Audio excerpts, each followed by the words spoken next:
Hello and welcome back to the It's Only Kids Football podcast. On today's episode, we're talking about fuel, specifically how to keep your young players hydrated and nourished and how to finally answer that never-ending question, can I have a snack?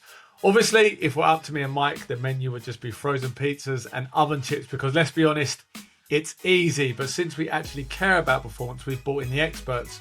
We've got Kate and Fran from the Performance Canteen with us today. They are specialists in young athlete nutrition and they're here to give you the ultimate guide on pre-match meals, post-match recovery and all the important snack strategy. Joining me to chat with our guests, as always, is my co-host, assistant manager and the man I never seem to escape, Mr. Michael Clark. Fran, Kate, welcome to the show. How are you doing? Thanks so much. Thanks for having us. Yeah, we're good. Thank you. Yeah, we're doing really well. Thanks. Yeah, looking forward to chatting all things fueling young kids and hopefully dispelling some myths or giving parents permission to actually put the pizzas in the oven and put the chips in and don't feel guilty about it. So. Yeah. Well, that's good because that's what's on the menu tonight. So that's every Friday night. Funny. We haven't got time to make stuff. When I'm in charge, that's dinner when I'm in charge. So. Do you know what? That's one of the biggest things that we hear from parents when we actually speak to them like this. It's actually like, give yourselves permission to feed them. Don't feel guilty. There's enough things to stress about in life, and actually running around getting kids to and from training, especially if you've got multiple kids and it's more than one.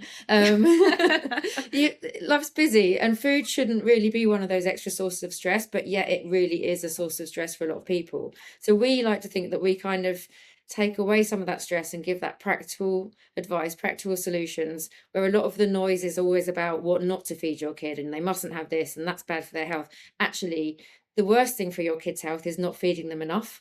So we're about, kind of opening the doors to, bring on the snacks. Sorry, you don't like to keep hearing that, but often that demand for snack perhaps means that they haven't eaten enough earlier in the day. And that's the biggest thing we see in youth sport is like under fueling. So it's kind of helping parents and kids understand what to eat, when and why and how much, and it's always more than we think. So that's kind of the nutshell version of us is like if in doubt, eat more, basically. And something's always better than nothing. I like that. That's what I tell myself as well when I've had a few beers. But right. Okay. So let's just say, the big one that everyone will want to know, because this is the kind of this is what every parent or coach, whether you're playing football or not, you get up in the morning, there's training, or you get home from school, there's training, or there's a match. What would you be recommending to parents and coaches before your child is about to play sport, training or a match? What should you give them to give them enough energy? What foods are you looking for? What are you looking for in those foods? And how does that optimize performance? Yeah, great question. And one that parents really struggle with sometimes: timings, logistics, home from school, being in a car, what to feed, all of those things. So the first thing I think we'd say is always make sure that they have something, because something is better than nothing. And turning up after a day of school and then playing football without having anything means that they're probably not going to enjoy it very much, because they're knackered, and they're not going to play at their best. And that can mean that that leads to more dropout in sport, because our ultimate aim is to keep kids in sport for as long as possible. And fueling well really helps to enable that. So carbs are your number one choice in terms of what to feed them. So carbs are your body and brain's main fuel source. So you want a nice, rich carb-based snack, essentially, to give them before they get on the pitch. And the closer that it is to training, kind of the simpler the carb should be. So something like, if you've got an hour between being home and then playing football, like some toast and honey and a banana would be a great thing. And you often think, oh, that's quite high, but honey, is that a good thing? But actually those simple carbs are needed to get into their muscles quickly so that it can be used, and that energy can be used and spent on playing football. Also, just from that point of view, because you don't want them to go, oh no, it gives me tummy ache, and then put them off eating anything before training, because you want them to feel the benefit of eating before training. So the more complex the carbohydrate. So if it's like brown toast, for example, that takes longer to digest. So it sits in the stomach. And as soon as you start training, all your blood is diverted away from your digestive system towards your muscles. So you want something that's not going to then sit in your stomach. You want the white toast, the white bread, the white pasta before training. So actually it's most bang for your buck in terms of you get the energy, but you don't get any of the downside of it in terms of like feeling tummy ache or sluggish. Yeah. And I think that's the thing, kind of why we set up Performance Canteen in the first place, is the kind of it's being able to understand the difference between fueling for health and fueling like for sport, and those things exist kind of alongside each other.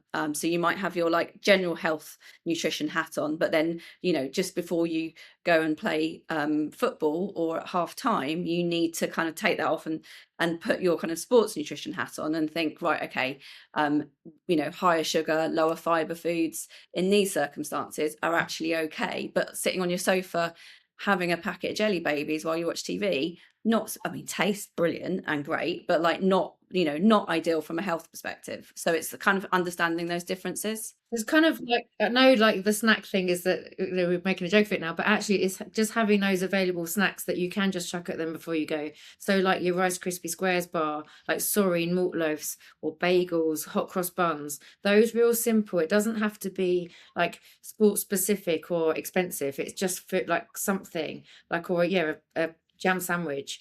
And also if you're training in the after school, it becomes more important what you eat earlier in the day when so you're not kind of then trying to play catch up. So if your kid is training that evening, it's really important that they have a good breakfast before they go to school, and maybe chuck an extra snack in for break time, because you're kind of, what we see is you've got different energy needs. Like you've got your energy you need to grow, and then your energy you need for football. Often kids spend their energy they need for growing on their football, which means their growth and health is compromised. So we want to make sure that there's enough to go round to meet all those needs. And that's why often when kids are always saying, I'm so hungry, it's because they're spending more energy than we realise, and they're always kind of trying to play catch up. So we want to make sure that you've had a good breakfast, good snacks during the day, good lunch, and then something extra. So you're almost kind of like, it's like feeding a parking meter, you know what I mean? Just topping it up. Like a fuel gauge. You want to keep that fuel gauge topped, essentially. And also it makes such a difference to their mood. Like we know the kids that are well fueled when they come off a pitch, the grumpy ones are the ones that didn't eat right beforehand. And also just for that emotional resilience, and all the parents say, oh, they're quite nice actually. Yeah, the car ride home's actually all right now. Because once they're fed, they're nicer, like we all are, right?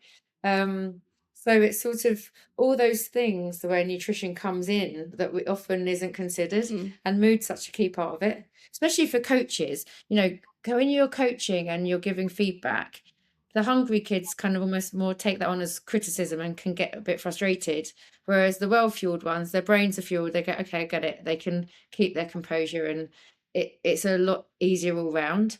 But that's not often a thing that's really thought of in terms of where food fits in that kind of training toolkit.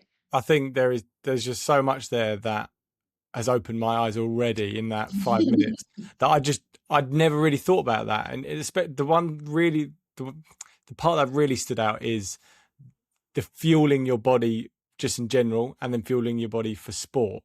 That's just not something I'd thought of. It is literally just, you got your meals and you have snacks in between, and yeah, you're about to play sport, you know, but you know, you probably want a snack because you're hungry. I'm not thinking in my head, I'm fueling them to play sport. And the perception is always, oh, you're about to play sport, which is healthy. You've got to have a banana. You can't have the white toast. You can't have the squares bar because that's unhealthy. You're about to do something healthy. It's quite, I mean, it's amazing. The kids are going to absolutely love me now. One of the other biggest things that's a bit of that penny drop moment is, again, like training after school typically ends around dinner time. So then kids come home and just have their dinner. But we always say, well, you're going to have your dinner anyway, whether you trained or not. So how do you make sure then the energy you've just spent in training is compensated for? Because that dinner should kind of fuel life and health and growth independent of your training. So ideally you need to eat around training specifically for fueling and recovering from training, and have your meals separate for growing bones and growing healthy and building your brain and your body. So the kind of post the car journey home from training is a perfect opportunity to quickly have a refuel, like a chocolate milk, for example, to kickstart recovery, and then go home, and then dinner is for the health bit. Got you. So where are we getting all these snacks from, Fran and Kate? Where are we going to get all of this stuff? And is there a particular, like an absolute staple that you guys have, or that people should be having in their cupboards? Well, I think it's down to individuals, and I think that's the thing. It's like we're all different and we all eat differently. So what works for me might not work for Kate. So it's about finding the thing that sits well in their stomach and that they can tolerate, that they enjoy and they want to eat. Because there's no point having a perfect snack if it doesn't get eaten, because then that's not a perfect snack. But things that are good staples. So bananas are great because they're one of your 5 a day, but they're also high in carbs and generally well tolerated. Your bagels, hot cross buns are a great one. The little Scotch pancakes, they're great as well. As Kate said, like the Rice Krispie Squares bars, you want things that are Jacks, like cereal bars. Nice bowl of cereal. Perfect, like that, before, like a bowl of Rice Krispies or cornflakes or something, as a snack before you go. It gives you a bit of protein with the milk, a bit of fluid, and also the carbs, and they're generally fortified as well, so they've got like iron and B vitamins and things like that. And cereal is something that we get a lot of kickback from, like we get a lot of hate from online when we talk about it, and people go, oh, cereals are really bad and they're ultra processed. And yeah, they are an ultra processed food, but they're also great. So it's about, like, you don't want your diet to be all, ultra processed, but like you also, it's part of our lives, and it's easy and it's cheap and it's nutritious and it's a great staple to have. And I think that's the thing. It's knowing, it's kind of, as we say, kind of giving parents kind of permission and like taking the guilt out of it. Like, as parents, we're quite vulnerable to what we see, and often, like the nutrition messages that we see online, you think, oh, okay, I need to feed my kid like that, but those messages aren't often necessarily related to your kid as well. So we always say, like, are you feeding your kid like a 40-something-year-old or like a kid? Because like your needs are different to their needs. And that is really the biggest thing we see in kids football, is that they're not eating enough. They're all underfueled. They're going to training underfueled. So performance suffers, recovery suffers, well-being suffers, health and growth suffer, and mood suffers. So it's kind of all of those things. But in terms of also like where you get these from, that's all that stuff you can just find in the petrol station on the way to training. Like we're all just sort of, life's busy, and often like best laid plans, you're going to be really organized, you're going to get all their meals prepped, and it just doesn't happen. So it's like, okay, that's fine. My son's doing his GCSEs at the moment, and Monday we were like screeching through a petrol station on the way to the exam to just get him like a yazoo, because he hadn't had any breakfast before. I was like, this is what we talk about, how to fuel kids for performance, whether that's obviously sports our main thing, but your brain needs fueling too before an exam. And I'm living the situation where it's hard, and even as a nutritionist, we don't get it right. So I'm buying like a chocolate milk and a yogurt on the way to the exam, but the thing is, those shops they have those things available, and it's like, go in there, buy them, they're cheap, they're easily accessible, and they do the job, and it doesn't have to be perfect. And yes, it's got sugar in it, but sugar is what they need to fuel their training. I think that's probably one of the reasons anyway why you guys have been so successful on social media, is because it's like with football coaching and training, right? There is so many polished drills out there, and you look at them, and we talk about this all the time, and you're like, when we first started coaching our boys, you're like, okay, it's got to be this, it's got to be perfect. I've seen it online somewhere in Miami. They're doing these incredible skills in an incredible location, and then we go to do it in Leon C, and it just doesn't go well. And we don't know what's gone wrong. And I think it's just that notion that things are going to get messy. They're not going to be perfect. Most of the time it's volunteers or it's parents, and it's the same with food. And it's just not something I genuinely have given it much thought about. Maybe I should think about it a lot more, and it should just be forming part of a training session. Make sure that they're fueled ready before you train. Then you go through the actual technical coaching, and then afterwards you recover. Yeah, like we would say, like, nutrition is part of the training kit. Like, you put your football boots in your bag, your snack needs to go in there as well, because nutrition and fuel underpins your performance and underpins, you know, how well you train and what you get out of it. But it's the thing that's really often overlooked. And so it's kind of having, you know, being aware that actually what underpins everything is the food that you get in what you get out what you put in. And so often we see like talent gets wasted because kids are like, oh, I can't do it anymore. Or they're just not performing very well. But it's like talent doesn't suddenly just disappear. The biggest reason for that is not a lack of effort or attitude. It's actually they're just not fueled right. They just haven't physically got the energy in their bodies to do what they're trying to do. And then it gets really frustrating because actually their performance drops off and they get a hard time for it, or they give themselves a hard time for it. And it's so unnecessary. And then suddenly they start to eat well and they're like, oh, right, yeah, I feel great. And it's a quick fix. And we call it like the performance triangle. So nutrition, training and rest, those three things are all equally important. If you want to be the best you, those three things all need to be considered. And everyone's training really hard. I'm going to say like everyone's overtrained, but kind of underdeveloped and definitely underfueled because they're just putting all their focus on one area. And actually, if you then team that up with the food bit and the rest bit, then you can really nurture that talent and you can actually get where you deserve to go. But so often it's like, you know, we talk about thinking of your body like a nutritional bank account. You don't want your kid to go overdrawn because nothing good happens there. And these parents are investing so much time and energy and effort in funding and getting their kids to training and paying for sessions and paying for boots. And you think, oh, how do we make sure you safeguard that investment? Like, how do you make it worth it? And actually, it's just by feeding them a bit more. Obviously we're biased, we're nutritionists, but it's so true. And you know, that I said before, the biggest risk factor for injury is underfueling, and yet most young footballers are underfueled going into every training session and match pretty much because it isn't considered as part of it yet. And do you think that this is applicable for every age group, every ability level, from your, you know, just started kicking a ball and grassroots all the way through to more elite level athletes, even though, you know, maybe at 12, 13, 14? Is this kind of mantra, this way of thinking, is this applicable for everyone? Or when you get to the real elite levels, is it slightly different? So I think that the key thing is it's about energy need. And if you're spending lots of energy, then you need to pay back the energy that you've spent. And that's, you know, regardless of whether you're playing in a Premier League or if you're playing, you know, kicking a football around your back garden, but you're doing that for a prolonged period of time. You're using energy and you want to make sure that you repay that energy so that you've got enough to grow and develop and build your bones and feel happy and, you know, sleep well and all of those things. So that is absolutely, you know, across all ages and all levels. But also, there are certain ages where there's kind of, they precede a growth spurt. Like, so I was obviously at Palace for 9 seasons, and we saw there, like, the kind of ages that are almost vulnerable to injury or to underfueling. And it's growth spurts are really energy demanding because your body obviously needs that energy to grow. But if you're not then giving extra energy to allow for that, plus to train.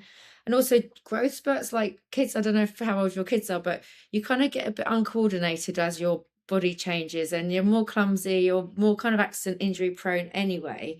So if you couple that with underfueling, you've got a real big stress load going on your body, and then you're trying to go and train hard.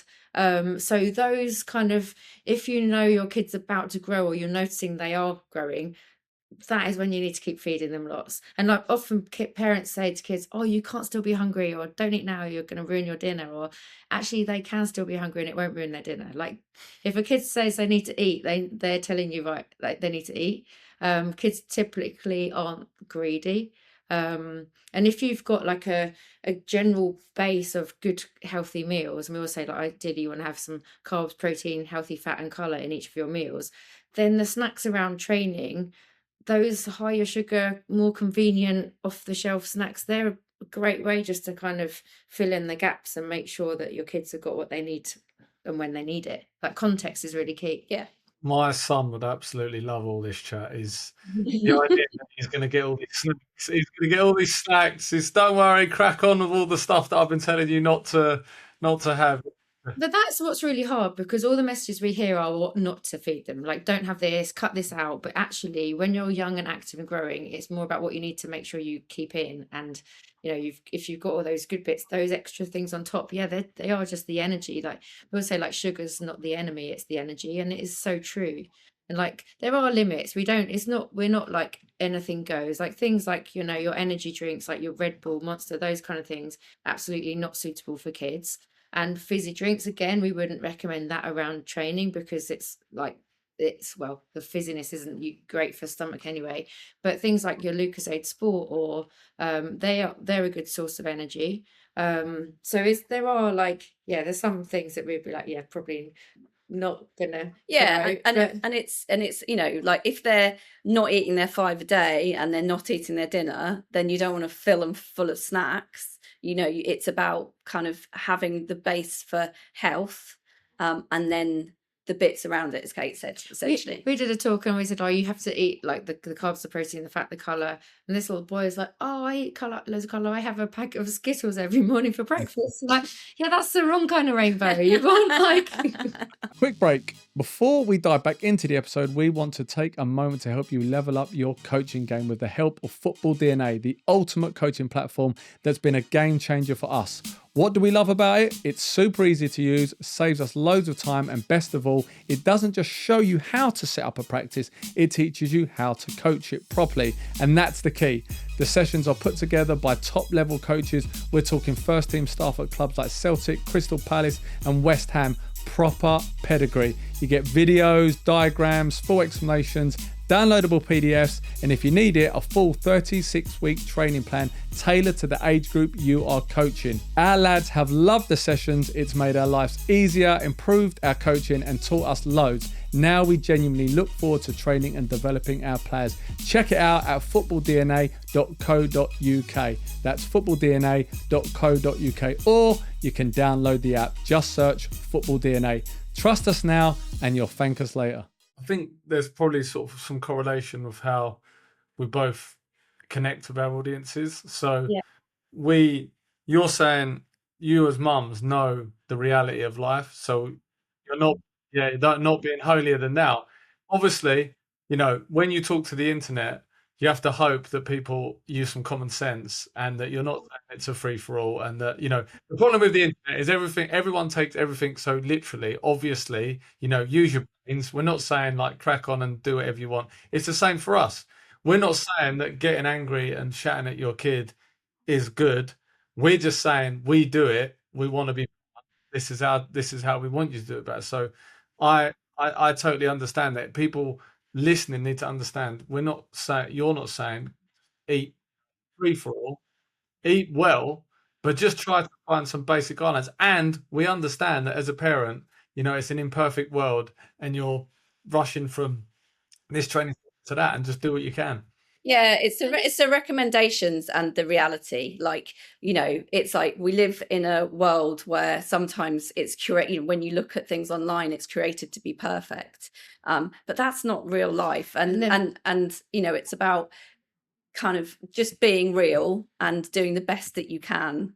And sometimes, you know, it's not going to be, you know, you're not going to get your 5 a day. You're going to give them something that you probably didn't, you know, weren't that happy with doing it. But actually, if they're fueled and they've got energy, sometimes that's better than not.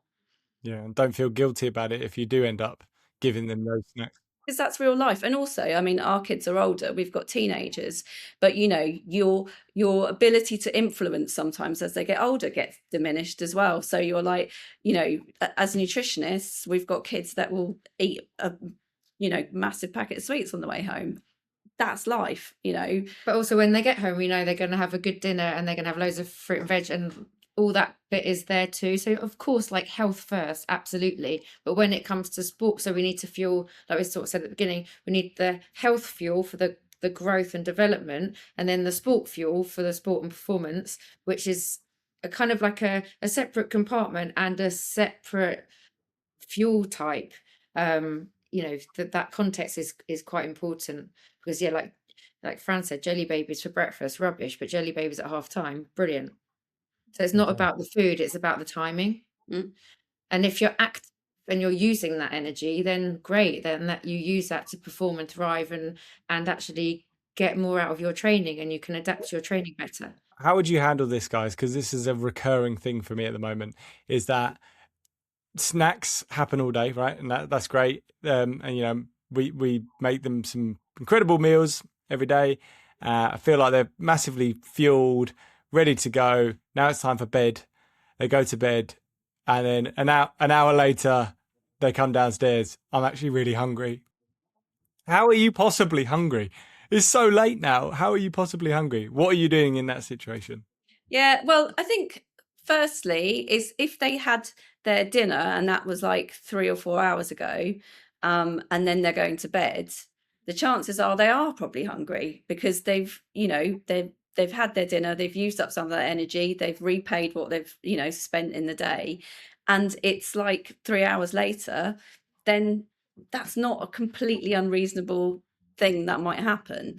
I think secondly, is it, are they really hungry, or do they just want to stay up? But the chances are, if they are hungry, give them something small, give them a small snack, like a small bowl of cereal or something before bed. Like not like just straight before, but like half an hour before or something. And that might actually, give help pay back some of the energy that they've spent in the day. And something like, we're not talking like a bowl of Cocoa Pops, but like some Weetabix or something like that, with some milk, or just a glass of milk even before bed's quite a good thing to have. And it helps to kind of it's got protein that helps build and repair overnight and stuff, so that's not a bad thing. That's what a lot of football, Haaland kind of promotes milk a lot, doesn't he? Because it's got casein protein that does repair overnight. So actually, if you want to say like this is what the footballers are doing, that milk before bed is a good idea. But yeah, I think or maybe a bigger dinner, and that pre-bed. And also there are some, because I think we hear, oh, don't eat too close to bedtime because then it affects your sleep and blah blah. But actually there are certain foods that are actually good, they help promote sleep. They've got a protein in that actually helps produce the melatonin that makes us sleepy. So things like bananas and oats, yogurt and milk are all good sources of that. So if you were to make like a porridge and banana, walnuts also as a kind of pre-bed snack, especially if they've trained that day, you could build that as part of your routine. It's like, okay, on these days this is your pre-bed or your extra meal or your extra pre-bed breakfast or whatever you want to call it, that will help Pre-bed breakfast. Give them energy, but also help them repair. That's quite good. I like that. Sleeping is when your body repairs and kind of cashes in on all the hard work you did in the day. That's when growth hormones secreted, and that's when you kind of rebuild and recover.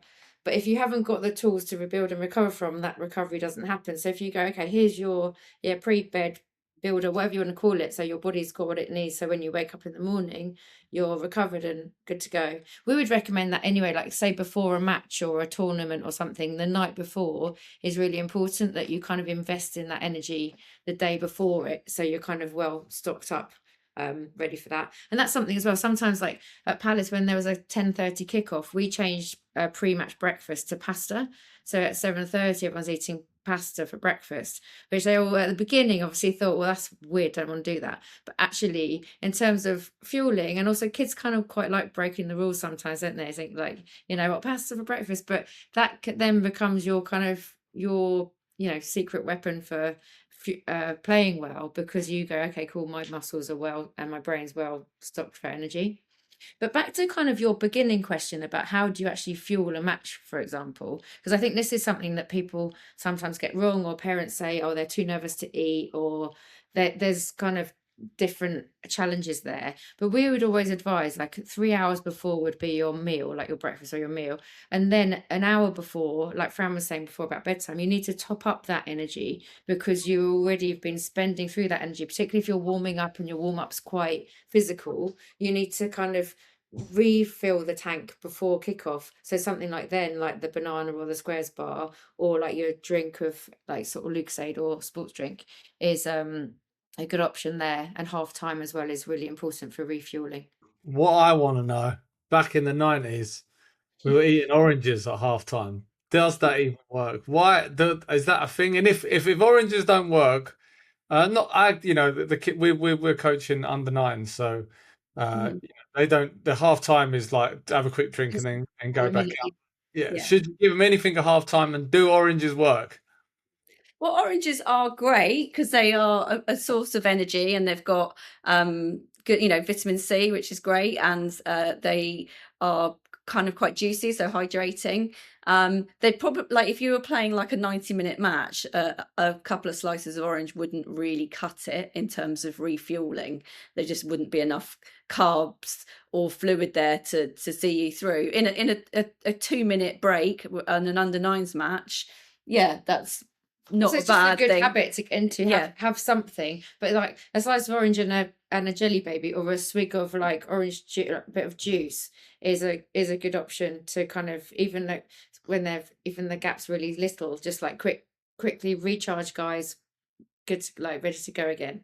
And I think in as football, obviously, it's a team sport, and we would say, if you're not thinking about your nutrition, it makes you a bit of a rubbish teammate, because you're not just fueling for yourself, it's for all of you. So if you're coaching a team and all of them are thinking, okay, if I put enough energy in to play at my best, then they're going to be a hard team to beat. And because it is a real part of that kind of performance kit. Talking about a performance kit, we're well and truly into tournament season now, and I think that's always a headache for parents, because you might, it's going to probably start early, so you're trying to cram in some sort of breakfast, whether that's a bowl of cereal most likely, or a slice of toast, get over to the tournament. Then there's loads of gaps in between matches. It's short matches, loads of gaps.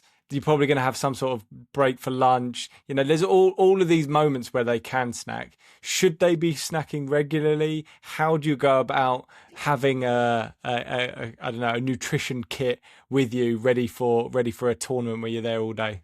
Yeah, it's a really good question, and it's a really common headache for parents, isn't it? So a couple of good tips to bear in mind, I think, is one: if you've got a really busy day, a tournament day, then the day before, make sure that they're well fueled. Give them a bedtime snack of a bowl of cereal or some toast and a banana. Make sure that you're fueled well the day before. That's always a great tip for thinking about the next day. Have a really good breakfast, like make sure you've got enough time for breakfast, and things like a bagel or crumpet, like Kate said, with honey and banana and a glass of juice. So you've got a good amount of carbs as well, a little bit of protein as well. So scrambled eggs on toast with a glass of juice is also a great idea. And then, those like bento boxes kind of thing with the little compartments, they're quite good for tournaments, because you can kind of put lots of different things in, because I think the key is you need to top up regularly, but having lots of different kind of things, like you could have some dried fruits, some pretzels, maybe some jelly babies, like some bagel cut up into bits with some peanut butter and banana or things like that, and having different kind of like salty and sweet and crunchy and soft, lots of different kind of flavors and textures and stuff, so that, because you think you might want something, but actually you might want something completely different.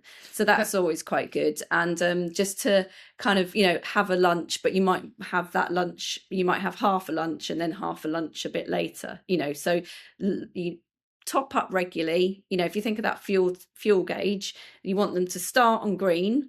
As they play, they're going to tick down, so you want to just keep regularly topping up so that they stay on green, and make sure that they're well fueled the day before. Because also in a tournament scenario, like you've got multiple games, but also if you then get through to the semis and the finals, like the toughest games often come latest, when you're probably the least fueled or the most tired. So you want to go, okay, kids, this is like food's part of this final of your performance, not just for this match, but for the ones ahead. So you want to go, you play, then you quickly eat something to replace what you just spent and to prepare for the next one. So it's kind of, that's where the coaches come in. So it's so key, because they listen to you, they want to impress you. You are our best communicator, really. So it's like, right, guys, final whistle, quick, eat something, grab your snack bags, because you've got another game to refuel for. And it's kind of making it part of that language that the coach is saying, the parents are saying, that so it's sort of a key integrated part of it.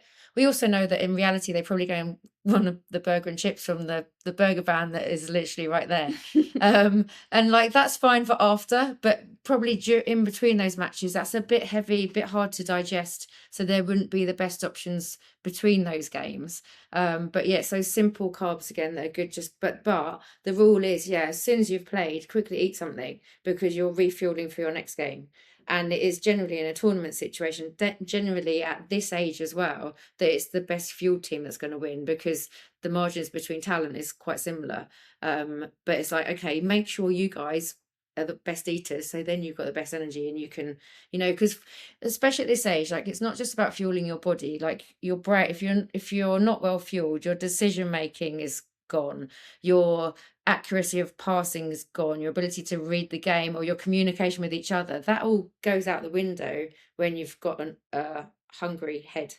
That's why we see often at the end of matches is when mistakes are made or scrappy goals are conceded. It's because everyone's kind of focus is waning because the fuel gauge is kind of going down.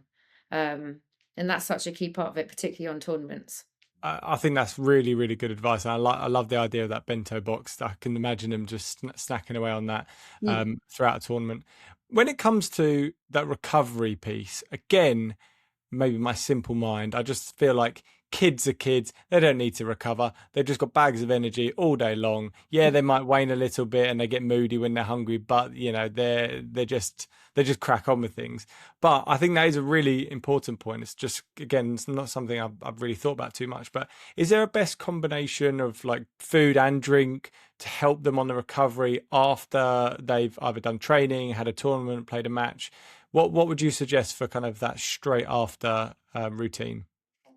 Yeah, it's a really good question. And I think kind of going back to what Kate said, I think the key thing is to, like, if they're finishing around dinner time, like make sure you're still giving them something else extra to repay back that energy.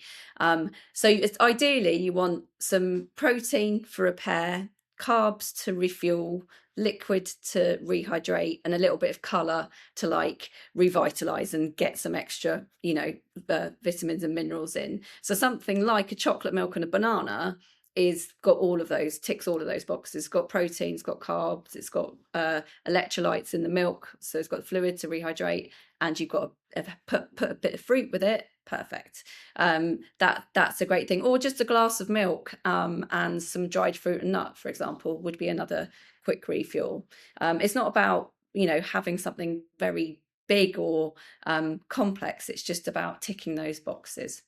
So from a sort of visual perspective, if you think like children, they're trying to grow, and every time they train, we're kind of breaking their bodies down a bit. So we need to go, okay, repair, rebuild. It's almost like building a Jenga tower, and every time you train, someone's coming along and knocking the bricks off, and you need to put them back on, build them back up again before the next time you train. Otherwise, you're just kind of, in that you're not allowing yourself to kind of to thrive and benefit from that training. So if you think, yeah, they're kids and they should be active and just be able to handle it, of course, that's what we like. That is a nice view of kids, but also it's like, okay, that energy, that training, although it's fun and enjoyable, it did actually do this on their body. So we need to go, okay, cool, let's replace that and thank your body for allowing you to do that, rebuild, and then you go again, fitter, faster, stronger. Otherwise we kind of just chip away at them, and then they end up getting grumpy or injured or just a bit moany, and we just think, oh, they're kids, they're just moany and annoying. But actually when they're and they might be just and they might be really, and also it's the same about it is the same with these parents. Like if you're in a tournament and you need to eat well yourself as well, just to keep up with the kind of your own resilience around it, because football parents can be awful, can't they? Well, all parents can be awful, so you need to they can. That's a good point. We were talking about this the other day at a tournament. Ben and I had eaten nothing, barely drank anything. It was like, no wonder we were getting anxious, stressed, annoyed, all of the emotions. Yeah, it gives yourself a really hard job if you're not fueling yourselves well, like, because it's harder for you to concentrate and also to stay patient. Like under nines, that's a tricky age group to get to listen to you. Like in a pack, it's like, I remember in the Dome at Palace being like, oh my goodness, you guys are saints, because it is really hard. But if you're trying to do that hungry, it's like even harder. So parents, coaches, kids, everyone needs to Yeah, like keep on top of everyone's their better eating, when they're well fueled, essentially. pretty much. And even if the fuel is, you know, a jelly baby or roasted quinoa, like, you know, sometimes that's what people expect us to tell people to eat. We're like, what Jelly babies and 14-year-old roasted yeah, quinoa. what kid wants to do that? It has to be something that's realistic and actually, you know, easy. Otherwise everyone just thinks, oh God, I've failed again. I haven't done that. We haven't done that well. And it's a source of stress, and, you know, that's no good. I would also recommend to any parents and coaches, obviously it's different when you're talking about elite level teams, but you know, were they to know that elite level teams at halftime would have a dressing room full of sweets, Haribos, jelly beans, etc. So that's what, you know, the top players are having, and then when they finish games, they get like, you know, pizzas. They, you know, they are allowed to indulge that stuff. It isn't seen, like you said, there's the fueling for like your day to day as a human and health, but then there's also performance. And I did wonder, I mean, I might be completely wrong. I don't have any girls. I've got 2 boys, but Mike has a young girl. She does cheerleading and gymnastics. Is that right, Mike? God, you've been listening to me, mate. Well, no, Oh. it's because the other day when I came to her house, she'd done cheerleading, and I spoke to her, and she just completely blanked me. So, Yeah. I've taught her well. Did you tell her not to speak to that man? Yeah. Are there any differences between, you know, the volume that a young boy would eat and a young girl? Should coaches look out for that? Does it really matter? Just out of interest, because we have coaches that are coaching boys and girls, and, you know, I'm sure they might want to know the differences as well as the parents. Yeah, great question. Like, again, boys typically need a little bit more energy than girls, just because of they have typically like a higher muscle mass, and muscle burns more energy than fat does. But if a girl's really active, you know, a sort of pre-teen at your age group, there's not much difference at all. As they develop and go through puberty, then there are differences. Like, for example, iron needs of young girls are significantly higher because of their menstrual cycle. And what we see in the UK is like almost 50% of young girls don't have enough iron in their diet.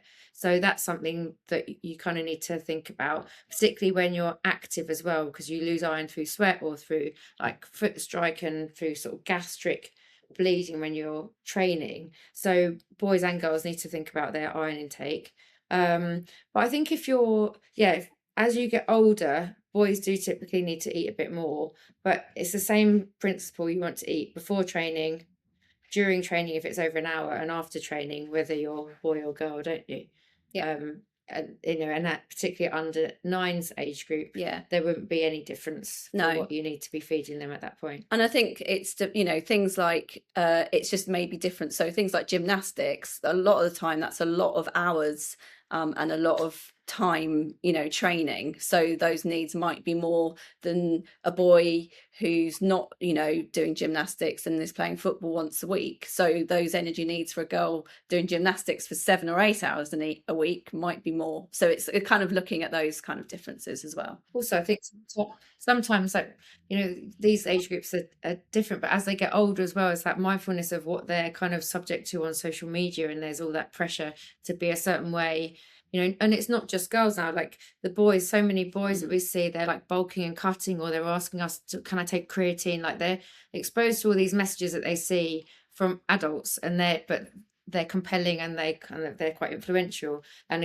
again, girls have that same thing, and particularly in a sport like gymnastics or cheerleading, when aesthetics are important, then it's really important that they listen to the right advice, and they actually kind of can use social media, yes, for maybe a source of entertainment, but not for education, particularly around that stuff, because that's not helpful. So that's why pretty much one of the biggest reasons we set this up would be like that actual proper voice of safe information for parents and kids that actually kind of kicks some of those fads in the butt, and like just goes, okay, this is what is healthy, and this is what you kind of want to be listening to, because it is a minefield, and there's so much. Now, we also, like, the people with the loudest voices always talk the most rubbish, and it's probably the same in, you know, coaching's the same, isn't it? You've got loads of people kind of showing off about the wrong things. Quick one for the coaches and volunteers listening. If you're sorting kits for a grassroots team, you'll know the pain.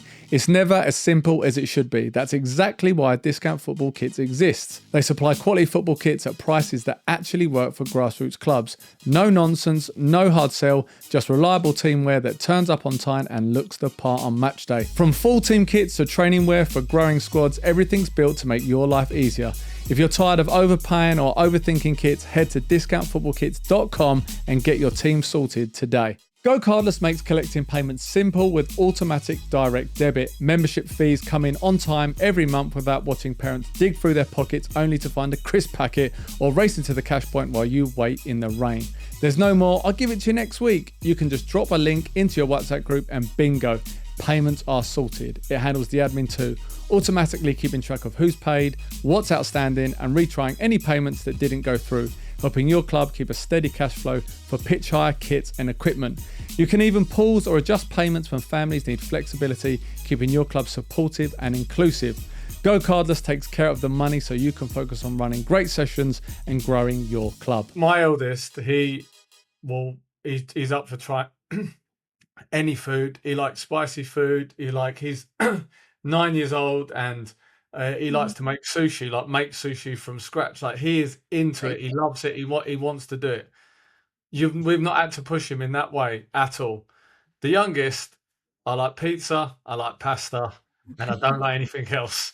And if you put anything green on honestly, if he had like a bit of pesto on the pizza, he would be like, I'm not eating that. Like, get that away from me. But recently, he's been doing boxing and he wants, so like, we're telling him you want to be strong, etc. And that he's now saying to me stuff like, I went to make him breakfast. I went to make him Cocoa Pops. And he's like, no, I want porridge. I was like, he's like, yeah, he's like Mummy, been talking to Mummy, I need to be healthy. I want to be big and strong. I'm like, okay, cool. Like, so that kind of was, that was a nice mechanic for getting him to like break out of the I only eat pasta and pizza. But he has definitely been a challenge. He was a challenge all of the time that he won't, my response is instant rage. Like I am just like, what? Why? I mean, you give him something and then the next day he's like, no, I don't eat that. Well, you do because you ate it yesterday. Like that is so annoying. What do you mean you don't eat this? My Carrie, she is far more like she's so patient. I have to leave the room. My rage is just like I just can't handle it.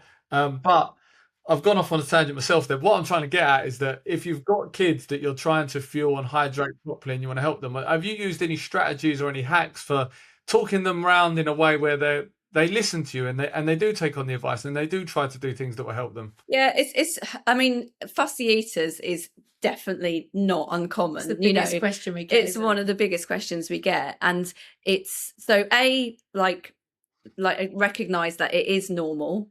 And often like recognize it is probably a stage. Well, they're just trying to piss you off. They know that's the way they can control things, right? But so recognize that it is a stage and they probably will grow out of it. Thirdly is to go like make sure that they see you eat well, eat enough, eat everything, because you will be their biggest influence for the long and the short term of how they eat.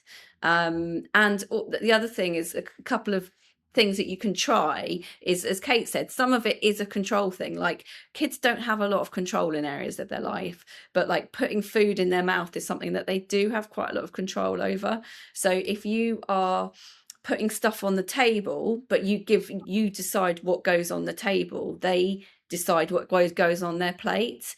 And if you give them that control, there is some research that shows that means they're more likely to try new things rather than that forced, that's on your plate, you eat that. So I think there's that side of it as well. And then the other part of it as well is kind of going back to what you said, Ben, is the kind of the understanding their why. Like if they think, well, there's no need for me, like, yeah, like health isn't like, you need to eat this because it's healthy. They're like, I'm 9, I don't care about my health. Like, that's got no motivation for me. Like, I'm a superhero, like, who cares? But if they want to eat to do better, or to perform better, or to be like the person that they look up to, then that motivation is there. So it's understanding their motivations, giving them control, and role modeling the behavior that you want to see. Also, I think as well, another thing, just making the environment like conducive to like good choices. Like sometimes if they come through the door from school really hungry, if you've just got like a plate of kind of chopped up like apple or cucumber or whatever that's in front of them, that kind of mindlessly gets eaten whilst they're really hungry on the way to the biscuit cupboard or whatever. But it's like it's there, and it's they wouldn't go and cut up their own apple or cut up their own cucumber. If it's out on the side, it's amazing how it does just go. So things like that, you can kind of make the environment have those foods in it, and that they can then just eat for themselves. That is so true. So at home, Carrie would, like, she'll wash all the fruit, normally like grapes, blueberries, and strawberries, and she'll put it on the table. And I mean, the annoying thing for me is that no one else gets a look in, and that it's on the table, and it's like, So you're annoyed when they eat and annoyed when they don't. I know. Basically, I'm just angry. So that is. Are you maybe a bit hungry then? I am hungry, and I get in. And you can't get anything to eat. Exactly. This, by the way, this is the. You need to on the way home from training. This is every man in the world who walks in and then don't eat that. That's for the kids. Don't eat that. That's for the kids. Don't. Well, what am I allowed to eat? Like all the good stuff you've got for them, and I just like you might as well just do me a dog bowl because that is basically what I'm allowed to eat. But I do think that's worked, and now that you've said it, it makes me understand why it works. It's because it's just there. There's no like, we're not exchanging, do you want it, don't you want it? It's just there it is, eat it if you want it. And then they just eat it because it's there. And then other things like good foods for kids, like nuts, for example, are really good because they're really high in energy, but they're also good source of healthy fat. But it probably wouldn't be a thing that a kid would go. But if you put, say, like some walnuts or like cashews or something on that plate as well, they would get eaten also. And they're great because they're really high in energy. So it's a really good way to get more energy in them in a kind of small, easy amount. So just those kind of little things are handy ways to maybe try and upgrade their diets. Yeah, I think that's a brilliant idea, and it's just so simple. Other things that, so what we've really noticed around coaching is it's all around the language that we use. So it's not necessarily what you're teaching them, it's how you're teaching them, and it's how you communicate for an age appropriate language. If I'm explaining nutrition and benefits of nutrition to my son who's 9 or my daughter who's 6, is there tips, any ways in which you can communicate them so that they actually understand what you're trying to teach them? You know what, once we said this on a podcast the other week with The Secret Life of Dads, like once I went into a primary school to do a nutrition talk to like years 2 and 3, so what age are they, like 6 and 7 or whatever? Yeah. And I said, it's like the 3 Little Pigs story. Your body's your home, you've got to live in it forever, and you only get one chance to build it. So you've got to build it right, and you build it from the food that you put in it. So you don't want to have like a straw home or a twig home. You want the brick home, which when I said in the assembly, you want like a brick shit house. I was like, oh, that's what I did. But it's true, like you do build, and no one teaches you that. So you want to be like, this is what you build your body from. And I know, like, I don't know if that, and again, if they're sporty, it's like, okay, this is what these guys are eating. This is how you kind of become a champion. If you know what their goal is, you can kind of be like, well, food can either help you get closer to your goal or further from it. So you sort of want to talk about food as part of the solution, as part of where they're trying to get to. We're not, like Fran said, not like it makes you healthy because like they don't really care. It makes you really fast. It makes you strong. It makes you like the things that appeal to a young person. Be like, actually, that will help you with that. Yeah. Or makes you clever, fuels your brain, like it makes you think smarter. You can or run quicker than or do more flips, particularly in gymnastics. Like if you've got that coordination, that focus is so key, isn't it? I used to obviously talk like to the boys at Palace for like, you know, do loads of nutrition workshops, blah, blah, blah. Then if I'd get a first team player to come in and talk to them for like 2 minutes, that was everything. And like, I'm like, oh my God, I've been trying to say this for like 9 seasons and you've come in one set, but it's like, if it's coming from the person that they're looking up to, like we had, you know, once the captain was like, yeah, I hate avocado, but I eat one every day because I know it's good for me and I know it helps me recover from training. So suddenly, like, all the boys are wanting avocado on toast every morning with their eggs. And it's just that kind of placing those right people to say the messages for you as well. With obviously, you know, you've set this up and you have all these parents and come to you, and what are the things that you think most parents get wrong, or like what is a misconception or a myth that they've got wrong that they've probably been punishing themselves for? And so yeah, what do they commonly get wrong, and what are the common things that they want you to help with?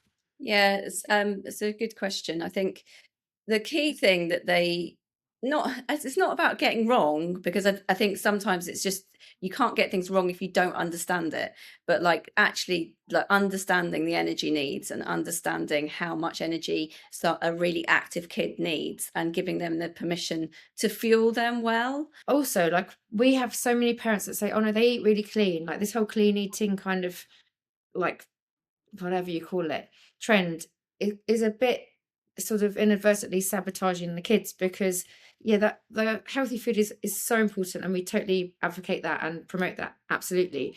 But often if you're trying to only eat clean, you're missing out on energy pockets for around training. And I think that's the thing, like, parents are trying to do the right thing by listening to all the healthy advice, but actually that healthy advice isn't sports fuel advice. So there's that kind of mismatch, like Fran was saying, like the two different hats. So that's the thing, like, and parents always say then, oh, thank God, I'm now confident, I know what I'm doing, because I think you feel a bit lost or you think you're doing the right thing and there's so much mixed messaging. Mainly it's confusion that people come to us with, I isn't think it? it's confusion, and it's you know, there isn't that much messaging. Like overall for kids, the message is the public health message that there's rising childhood obesity and you need to make sure that they watch their portions and they need to reduce sugar, and they're all really relevant, good messages, and you know, those public health messages are really important. And there is also a subsection of the population of kids who are highly active, whose those messages may not be as helpful for, but for parents, you feel guilt at those messages and you think, well, I can't be feeding them more because everyone's telling me that kids are eating too much anyway. But actually, if your kid's training 5 times a week and playing a match at a weekend, they do need to eat loads. That is what parents are probably one of the biggest things that I say as well, is like, oh God, I haven't been feeding them enough. Like, and, you know, I say, oh, you can't still be hungry. Because like you were saying, Mike, like we just think, well, you can't still be hungry, you've eaten loads, but actually, like, like the needs to grow are huge. And then if you add on school and, you know, that life on top, plus the training on top, actually they need so much more than we think. You know, often a growing boy or child, you know, when we plate up our dinner plates, you can almost have the mum and the dad have the bigger portions and the kids have smaller, but actually the kids are growing. So they sometimes, active kids, needs as much, if not more, than the adults. So it's kind of, and looking at, yeah, how those needs differ and kind of different days, which is why, like, not plugging for business here, but just as a sort of helpful thing, we've created a course which is basically based on every question that we've ever been asked ever by a parent of a young athlete, of like, okay, but what about this? Exactly. Or they're too nervous to eat, or they're fussy eater, or training's too late, what should I eat because it's too close to bedtime? Like all of those kind of practical things, or what can I eat in the car? We've put together kind of like a toolkit of like, okay, these are practical solutions that are realistic. And football, and relevant for football as well. Yeah, for footballers. To be like, okay, here's your peace of mind and your knowledge and your understanding to help you get the most out of all this effort you're putting into their football. And where can people find that, Kate? That's on there's a link to it on our Insta page. We've created, it's called the Game Ready system, is what we've created, which is for fueling young footballers. Yeah, we'll put that in the description, and on YouTube we'll create a QR code. So if you're watching on YouTube, or actually on Spotify, you'll be able to scan and go to that. But I think for me and Mike, like that we're different to you in the sense that we don't have any expertise, knowledge, or skill. So, and, Enough doubt. and barely any education. So, but what gives us satisfaction is that when a dad, and it is mainly dads because dads are angry. You might have got that impression during this conversation. Is that when a dad doesn't understand why he is losing control constantly and doesn't know how to fix it, the satisfaction that we get is from we be honest, so we make a connection by being able to relate, and Yeah. then we get experts like yourself on to talk about, okay, so what's happening there? How can I do it better?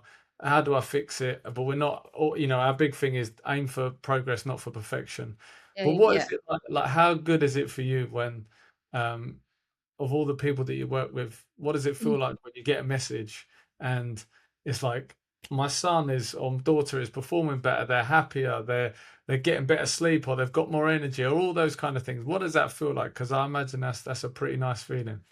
Oh, it's so lovely, and we get those messages frequently from parents saying that the key bits of feedback we get from parents is they're so much happier, they're so much nicer, they're not knackered, they're generally more pleasant to be around, and then the performance is often much more improved, but that's not the main thing that they focus on. It's more like, oh my God, they're just actually a nicer person. Also, we've had quite a few, their school grade, their teachers have said they're like doing really well in school, but probably one of the other biggest things from parents is that they're like, oh God, I'm not beating myself up, I'm not stressed, I actually got confidence, I know what I'm doing now. And that was like, every time we get those comments, it's lovely, and we go, it kind of reinforces why we did this, because it's exactly why we did that, to speak to real people from a real perspective of like, these are genuine problems, and so here are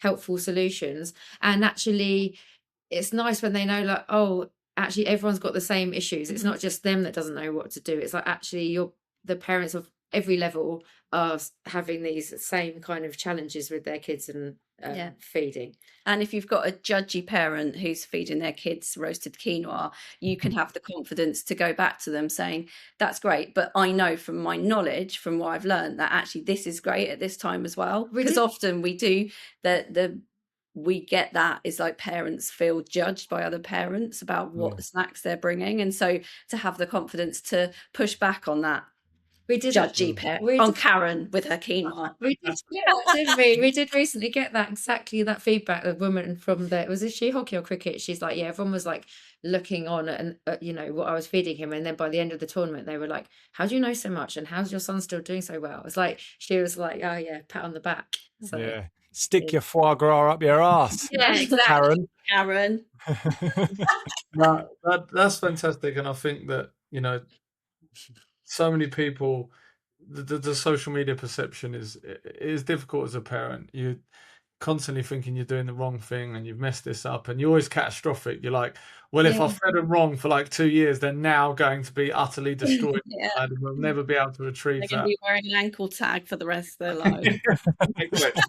Exactly. And the reality is like, listen, we all mess up, we're human, and you probably haven't done as bad as you think. So I think that and the body's amazing. Like, it could, feed it well and it thrives, like despite whatever's gone on before that. And actually the fact that you worry about it and care about it probably means you're doing all right in the first place. So I know loads of people would have loved this chat. They would have loved listening to you guys, and they're probably going to want to know more about how they can learn from you and what what you do as a business and what you could potentially offer them as parents of athletes. So where can they find you? Where's the best places to connect with you? Yeah, so you can find us on Instagram. We're at performance_canteen.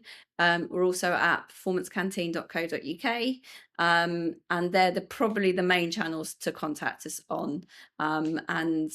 We can have messages through Instagram. There's all our products. We've got How to Feed a Footballer, which is an ebook, which is a kind of really good guide for parents. We've also got our Game Ready Fuel System course, which is also a great resource for parents as well. And it's essentially every question that we get asked, but also in a way that's real and relatable, and definitely not trying to be perfect about it. Yeah, but also there's practical things. It's like there's resources like downloadable shopping lists or recipes or things like, okay, this is your pre-training tick list kind of thing. So it's actually like a system that then gives you the confidence that you know what you're doing moving forward from that.